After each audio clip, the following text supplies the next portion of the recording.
այս ամենը 177 օր տևող ապօրինի նման խայտառակ կալանքը հակասում է ոչ միայն գրված նորմերին, օրենքներին, այլ նաև չգրված, մարդկային, բարոյական տիրույթում գտնվող արժեքներին։ Ես վստահ եմ ձեզ այն շատերը նկատել են, որ Սամվել Կարապետյանի գործը լուսաբանվում է թե Հայաստանում, թե Հայաստանի Հանրապետությունից դուրս։ Ես վստահ եմ, դուք տեղյակ եք, թե միջազգային ճանաչում ունեցող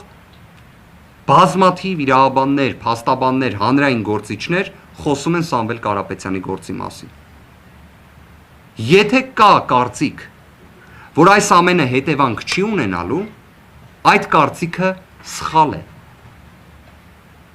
Ամենամեծ ցավը այս ամենի նրանում է, որ հետևանքը վրա է հասնում փաստացի Հայաստանի Հանրապետության նկատմամբ։